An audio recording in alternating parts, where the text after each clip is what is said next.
Tout le monde, j'espère que vous allez bien. Moi, ça va super. Aujourd'hui, je reviens avec une nouvelle vidéo car j'aimerais vous sensibiliser sur un élément très important.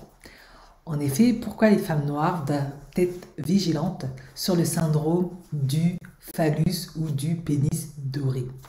Oui, ça peut paraître surprenant, mais en effet, c'est un syndrome qui a été constaté par un auteur écrivain spécialiste en relations de couple, John Berger.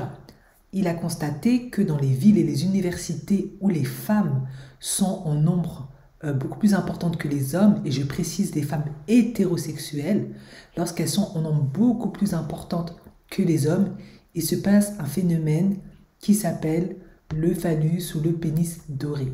Qu'est-ce que c'est? Eh bien, c'est que les hommes, même lorsqu'ils n'ont rien de spécial, hein, c'est ce qu'il explique, parce qu'ils sont très convoités, parce qu'ils sont très peu nombreux, et les femmes beaucoup plus nombreux, eh bien, pensent qu'ils sont spéciales, qu'ils ont un phallus ou un pénis doré, qui sont exceptionnels à ce niveau-là, et du coup, ils se donnent le droit de être des goujats, on va dire, dans le sens où ils ne vont pas s'engager dans les relations, où ils vont pas se prendre la tête à répondre à des textos, à donner suite, ils vont vraiment faire leur diva, et c'est ce qu'il a constaté. Il a constaté notamment lorsque lui faisait ses tournées littéraires et qu'il signait des signatures et que dans la salle, il y avait des femmes beaucoup plus importantes que des hommes. Eh bien, les hommes avaient l'impression d'être spécial, d'être des étalons, etc., d'avoir quelque chose en plus, alors qu'en fait, lui, il disait, ces hommes-là n'avaient absolument rien de spécial, c'est juste que comme ils étaient peu nombreux et qu'ils étaient très convoités parce qu'il y avait beaucoup de femmes et que c'était comme ça, eh bien, la demande était énorme, c'était une question d'offre et de demande, donc eux, ils se croyaient exceptionnels et ça les rendait vraiment difficilement. C'était difficile en fait pour les femmes de les convaincre de s'engager ou de donner suite à des relations. Ils se permettaient de papillonner. C'est plus ou moins ça l'explication. Du coup, pourquoi les femmes noires doivent être vigilantes?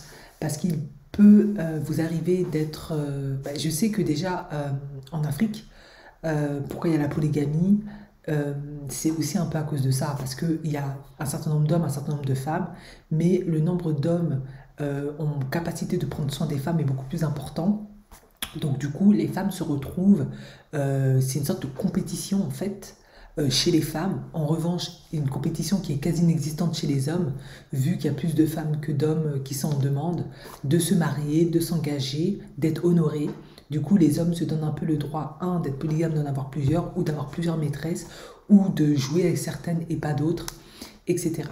De faire leurs caprices, de se faire désirer, de mettre en place des conditions exigeantes, compliquées, qui vont rendre parfois la vie des femmes un peu difficile, dans le sens où elles vont se plier à leurs caprices au niveau culinaire, sexuel, physique, etc., etc., etc.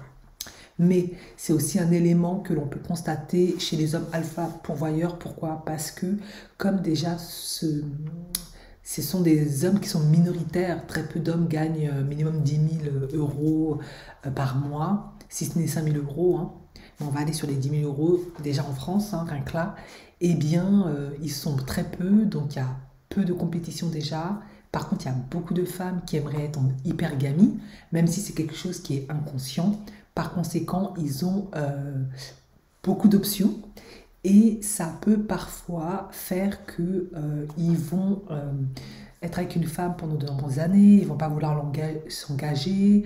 Elle, forcément, parce que elle a quand même une durée au niveau de la fécondité qui est limitée dans le temps, bien que il y a plein de... Il y a la médecine aujourd'hui avec la FIV ou autre qui peut faire qu'elle peut trouver des solutions. Eh bien, elle a quand même le phénomène de l'âge, de la beauté, il y a aussi les phénomènes, il y a toutes ces choses-là qui font que ça peut être un défi pour elle et très délicat. Donc, je voulais faire cette vidéo pour vous sensibiliser à ça. Il faut vraiment, vraiment faire attention à cela. Dès l'instant où vous apercevez qu'il y a un homme qui a un peu ce syndrome qui en joue, il faut tout de suite être au clair, le mettre au pied du mur, lui demander vraiment où on va, qu'est-ce qu'il attend, où vous en êtes, dans l'intervalle de 1 an, 2 ans, hein, je dirais ça comme ça, et Si vraiment vous n'allez pas dans la même direction, il n'a pas envie de s'engager, il n'a pas les mêmes attentes que vous, eh bien, il faut prendre votre chemin et essayer de trouver un autre qui est beaucoup plus disposé, parce que sinon, vous allez souffrir et perdre votre temps, et ben, c'est dommage. C'est aussi un phénomène qu'on observe aussi maintenant avec les applications Tinder. C'est quelque chose que j'ai obligé de préciser. Pourquoi? Parce qu'il y a tellement de match que les hommes se retrouvent, les femmes aussi d'ailleurs, mais surtout les hommes se retrouvent avec plein de demandes, plein de choix. Ils se prennent même plus la tête. Euh, donc, c'est l'horreur.